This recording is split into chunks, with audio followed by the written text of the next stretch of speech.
Hello everybody, Cal Banyan here, Cal Banyan's Hypnosis, etc. with, let's see, who have I got? Brenda Titus. And you know what? I'm so excited to have her here today because she's got an excellent topic. What's the topic? Ooh, today we are focusing on, as I call it, keep calm and carry on. We're going to talk today about anxiety. Is it easier said than done to move on and not live in such a fear-based society that we are living in these days? Awesome. Hey, if you guys are watching this anywhere except calbanyan.com, you want to go to calbanyan.com right now because on calbanyan.com we have additional text, links, graphics that just makes each one of these videos, I think, just a little bit richer and better for you. Plus we have 400 other hypnosis training videos for you, so it's just the place to go. All right, let me introduce you to Brenda. Brenda is absolutely awesomonious. As you can tell just by listening to her, the enthusiasm, the excitement for the profession, the excitement for helping others is there. She worked for years in a totally different environment doing rape crisis intervention, and then we got her to switch over to the happy world of hypnotists. And you know, she's got a good strong background. She's got a bachelor's degree in sociology, master's degree in criminology, and if there was such thing as a hypno-cop, she'd be my favorite one. How you doing, Brenda? I'm doing great, Cal. Thank you so much for having me. I am pleased to be here with Cal Banyan, the authority in hypnosis that works. Cal brings us years and years of these weekly podcasts where we're giving you golden nuggets of information to help you get out there and really be the best of the profession. And Cal is one of the trainers of the best of the profession. He brings his 5-path hypnotherapy, 7-path self-hypnosis. He has books on hypnotherapy and hypnosis, as well as the secret language of feelings, which is just such an incredible help to so many clients. And I think we're probably going to tackle some feelings today as we're talking about anxiety. And Cal, like I said, he brings everybody together between our hypnospace, bringing his students together to really be leaders and movers and shakers in the profession. And so I'm very pleased to be here today and pick his brain about a very important topic. Should I go ahead and get started? Yes. Do you have your brain picker out? Ready to go? My brain picker is out. All right. Ready to go. Let's rock. I really want to talk about anxiety today, Cal, because I'm afraid it is everywhere. And I've talked to quite a few of my hypno friends out there that have mentioned they've seen quite a few anxiety clients, and I, of course, have myself. It's very much a common theme, whether people come to me and they start with that word, or that's where we're moving as they start talking about feeling anxious and fearful. And so we had a recent question on our Hypnosis, etc. podcast Facebook page from Donna Bloom, and I loved how she said it. She said, Cal, what is up with this epidemic of anxiety plaguing our society? She said, the last time I checked, most of us are not being chased by a tiger. So I mentioned this to you yesterday, Cal, and you had such great insights about anxiety and fear. So I really wanted to take some time to talk about what is going on with all of this fear in our society, Cal. Okay, so like I say in my book, The Secret Language of Feelings, all feelings are good when they're based in reality. But the problem is, there's a lot of different problems actually that causes us unnecessary anxiety. Now, another thing I want you to understand is anxiety is fear felt in the body. That's what fear feels like. Fear is the emotion. Anxiety is what it feels like in your body. So there's all kinds of reasons why you could be going around with good fear or useless fear. Now, good fear is there for a very good reason when it's based in reality. So you do kind of a reality check. You say, okay, fear comes from the thought or the perception something bad is going to happen. You know, someone's going to get hurt, whatever it is. Something bad is going to happen, and that automatically creates fear in the brain and anxiety in the body. You do a reality check and say, is there really something bad going to happen? Sometimes just taking that momentary time to be responsive to the emotion instead of reactive to the emotion can cause a lot of settling down. For example, as was mentioned, is there really like a tiger chasing me? Am I really, really about to lose my house, spouse, whatever it is that you're worried about, my job, my reputation, whatever it is? And sometimes just taking that moment, you go, wait a minute, that thought is just so out of line of reality, and the fear instantly goes away. Or you will look at it and maybe you will say, you know, it's not as bad as I first thought. And the fear will go down and the anxiety felt in the body will go down. But one of the more problematic things is, you see, if the fear is based in reality, then it's actionable. You can do A, B, C, D to prepare, to avoid, to make yourself more secure, to get help, whatever it is. That's what fear is for. Fear is there to motivate you to do the sometimes difficult things you need to do to make yourself safe and secure, or the people or that you care about, or the property you care about, safe and secure. Like right now, we're in California and the northern Pacific coast, Oregon, Washington, we're getting a whole bunch of storms. And there's some people that are very fearful. And some of those people, the fear is based in reality. Maybe their house flooded last year, or there was a fire that burnt up the mountainside, and now there's no trees and bushes to hold the mud in place. So that's based in reality. That fear is good. That fear gets you to move or fill the sandbags or whatever you need to do. The harmful fear and harmful anxiety, you see, is this chronic anxiety or fear that is not actionable. You see, the actionable, based in reality fear tends to be episodic. It comes and it goes. It comes, we deal with it, it passes, we recover from it mentally, physically, emotionally. But this chronic kind of unrealistic fear, it might be a fear that was started as a child, that something happened that made you think like you're not good enough, you're not smart enough. This kind of thing can leave you in this perpetual state of fear, which is extremely unhealthy. This constant stress can cause skin problems, digestive problems, hypertension, all these kinds of things.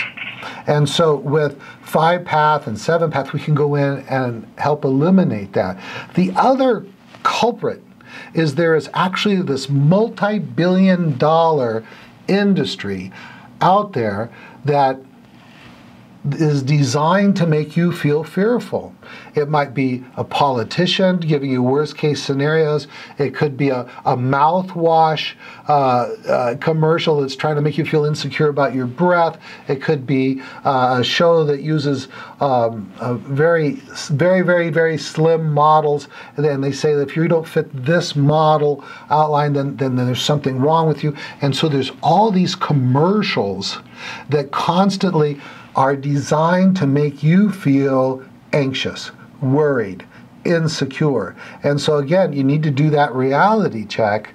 And if you have anything of the past that they're triggering, you really got to go see a good hypnotist like Brenda. How you doing, Brenda? Wonderful. I was scrambling, taking notes because this will help me with a client that I'm working with right now, so I do really appreciate that. And I think one of the things that is so important for us to talk about is that the media angle is that we are definitely sold a 24/7 state of anxiety, state of fear. It started, I especially noticed it back, after September 11th, that, stages of alert and things like that, or every time I'd hear breaking news, and it was like, and that took a lot to recover from. In fact, I think many of us still have that.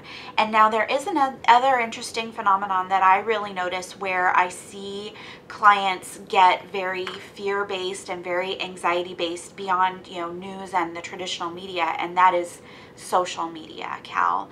Oh my gosh. And just actually, I see that every once in a while for myself, where it can just, you're just flooded with all of this information and people's issues, people's problems, people's happiness, and then I don't feel so happy and all that stuff. And that's, I experience that just for me, and I'm, normally pretty healthy and things like that, don't have a lot of anxieties and fears per se. But I see that sometimes with my clients or different people that I talk to, that, constant stream that they're comparing themselves to other people, feeling not good enough, and the anxiety just goes through the roof. What do you think about that, Cal?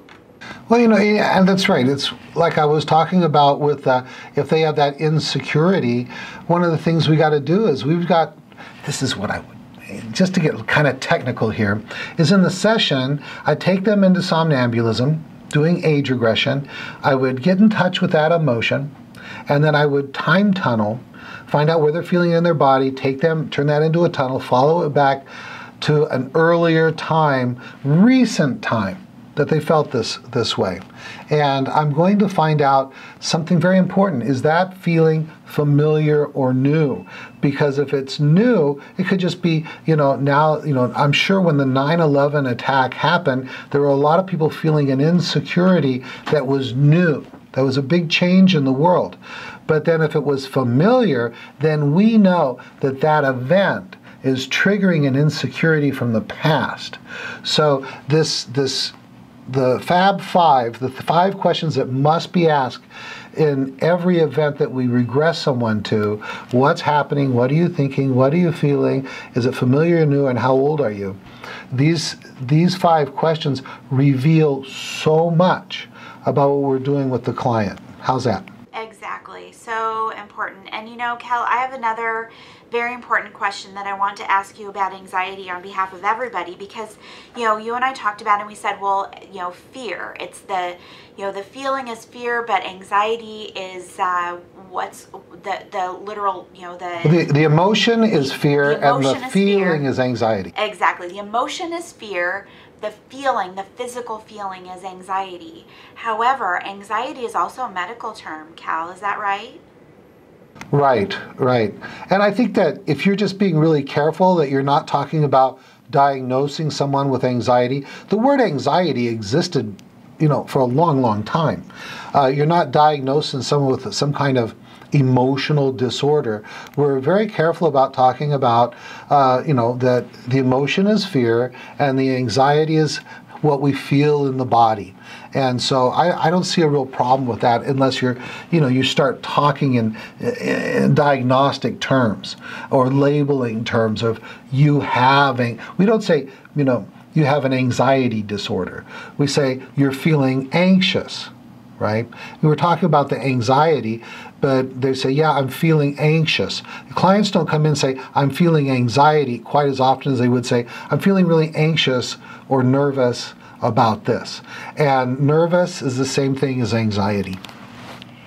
That helps a lot, Cal, because, like I said, actually I see people all the time, and they'll come and, they're not seeing a psychiatrist for these things. They're not seeing a doctor in any way. And then they'll throw out that word anxiety. And I do kind of have a moment of, oh my gosh, do I need a medical referral? Where are we at? And I'm not, I'm very familiar with those feelings of nervousness and anxiety, but that they're not necessarily clinical depression, or clinical anxiety. So I think that helps a lot, always being very clear about what our capacity is. And now the truth is that sometimes we may realize, Cal, that we see someone and maybe they're just here, not just, I apologize, they're here for nail biting or a too much behavior that maybe didn't initially need a medical referral. But we also need to be aware that sometimes actually they may bring up a level of anxiety that could be beyond the scope of hypnosis. And so what do you suggest in a situation like that, Cal? If you've got someone who, appears to just not be mentally healthy. We deal with normal everyday people with normal everyday problems. It's normal to be anxious about things or to be nervous about things. You've got a talk that's coming up and you're worried about it. You're nervous about it. That nervousness can be good if people understand that fear is good when it's based in reality. It motivates them to prepare and to avoid maybe mistakes they've made in the past and that kind of thing. So if you're working in an environment, it changes from state to state, region to region, where anxiety is like an iffy word. Just as you're talking to them, reframe it, or not reframe it, rename it. Say, okay, yeah, I understand you're very nervous about this. And just keep using the word nervous, and they'll eventually switch over to using that vocabulary too. But if you think somebody is, beyond your skills, then you should always work on a referral basis with someone. Either if it's just a matter of skill level and confidence level, you might want to send them to a more confident and competent hypnotist, or if they are in that area of you're thinking, this person really needs some psychological help, for sure. Ask them to get a psychological evaluation just to be on the safe side. How's that sound? That sounds great. There's so often where, actually one of the interesting things that I see is there are so many people who will come to me with fears, or they'll say, anxiety, and boom, we knock things out in age regression, and they have huge shifts that are happening very quickly, and we can see it, and we can see improvement and what have you.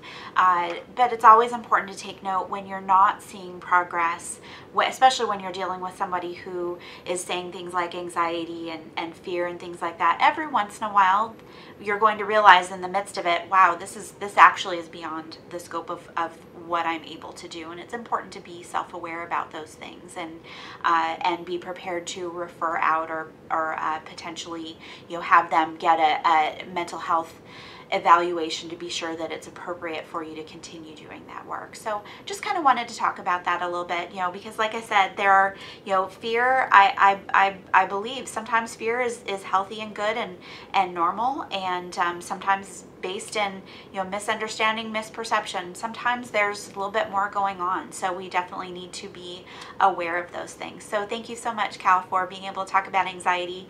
Hoping for an anxiety-free new year, but I definitely want all of my hypno friends out there to be prepared to deal with people who are dealing with normal everyday fears, and know that they don't have to last forever. When we understand them, or we take action on them, then we can overcome them. So that's what I have to share today as we wrap it up. I look forward to seeing you all out on our hypno space at the Hypnotist Lounge, and I can be reached at ochypnotherapy.com or on Facebook at Healing Path Hypnosis, and I look forward to seeing you all next time I'm here. Have a great week, everybody.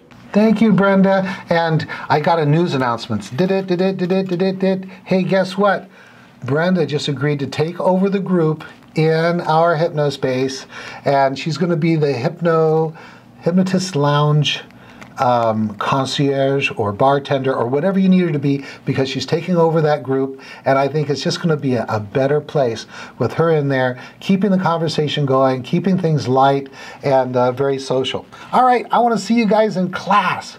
And I know you could be watching this video a year from now, 2 years from now, so you can always just check out our schedule here on the site, calbanyan.com. And then, but if you're watching it as it just comes out, I want to let you know that we've got the National Guild of Hypnotists approved Banyan Hypnosis Certification Super Course coming up on March 2nd through the 13th, with the weekend off right in the middle. And you know what? It's a great time to be in California, especially if you're from a cooler place. Come out here. It's going to be nice in March. You can go to Disneyland, check out the beach and all that kind of stuff. Also, we got the Week of Power, May 3rd through the 9th. And that's for you guys who are already certified. We don't spend nearly as much time on the basics, just make sure everybody's on the same page. Then we get right into 5-path, 7-path, advanced techniques, instant inductions, and all that kind of stuff. All right, that's it. So glad to have you. Happy New Year. Let's do great things together. Cal Banyan, signing off.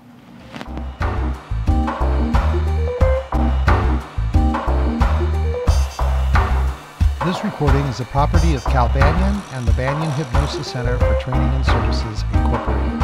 All rights reserved, for private use only, may not be duplicated without permission. For contact information, go to www.hypnosiscenter.com.